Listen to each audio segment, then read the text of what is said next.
Hai guys, Presiden Joko Widodo memberikan sambutannya langsung dalam Forum Petani Muda Organik. Beliau mendorong kalangan muda Indonesia agar kembali menekuni dunia pertanian. Pasalnya, saat ini regenerasi petani di Indonesia terus mengalami penurunan tiap tahunnya. Jika kondisi ini terus berlanjut, Indonesia akan mengalami krisis petani, karena petani-petani di Indonesia saat ini sudah mendekati usia kurang produktif. Perlu diketahui, sejarah mencatat Indonesia pernah mengalami masa swasembada pangan, khususnya beras, pada dekade 1980-an. Bahkan saat itu Organisasi Pangan Dunia (FAO) memberikan penghargaan istimewa kepada pemerintah atas prestasi luar biasa ini. Nah, kita simak yuk sejarah pertanian di tanah kita tercinta Indonesia.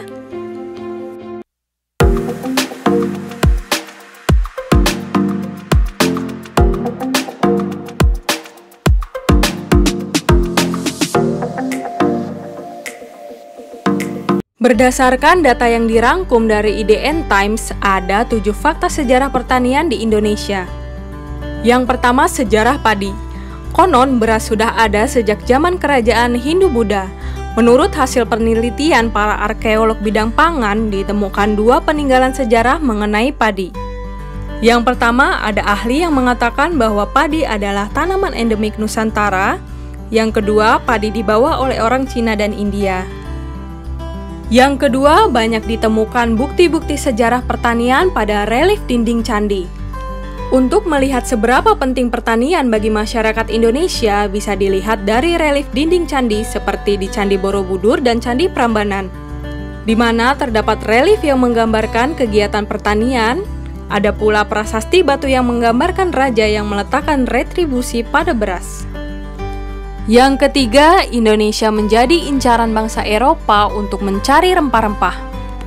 Salah satu alasan yang menjadikan bangsa Eropa datang ke Indonesia adalah untuk mencari rempah-rempah sebelum pada akhirnya menjajah.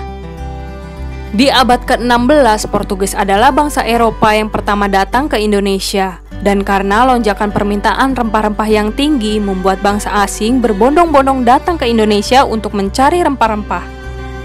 Rempah-rempah yang dicari oleh bangsa Eropa adalah berupa cengkeh, pala, kayu manis, jahe, lada, dan lain-lain.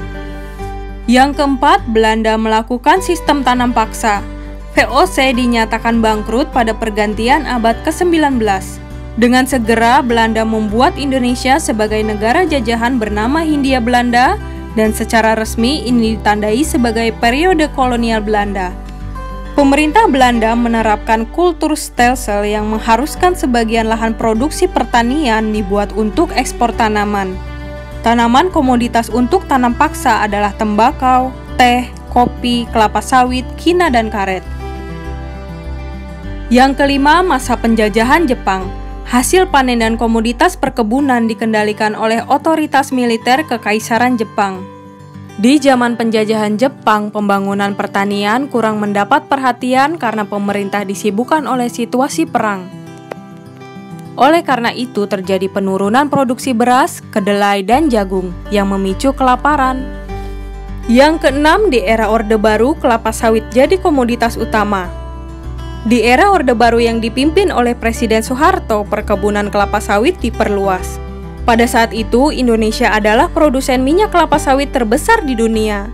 Indonesia juga menjadi produsen utama kopi, karet, dan kakao. Presiden Soeharto juga meluncurkan program transmigrasi yang bertujuan untuk merelokasi petani yang tidak memiliki tanah di Pulau Jawa dan akan dipindahkan ke area yang tak terlalu padat, seperti Sulawesi, Sumatera, Kalimantan, dan Papua. Petani ini diberi jatah lahan oleh pemerintah Orde Baru. Yang ketujuh, Indonesia dulu dijuluki negara agraris. Gemah Ripah Loh Jinawi, ungkapan kata yang sering disematkan pada Indonesia. Kata tersebut memiliki arti yakni kekayaan alam yang berlimpah. Sebagai negara agraris, Indonesia dianugerahi kekayaan alam yang melimpah, ditambah posisi Indonesia yang dinilai amat strategis. Mulai dari sisi geografis, Indonesia terletak pada daerah tropis yang memiliki curah hujan yang tinggi, sehingga banyak jenis tumbuhan yang dapat hidup dan tumbuh dengan cepat. Itulah 7 fakta sejarah pertanian yang ada di Indonesia.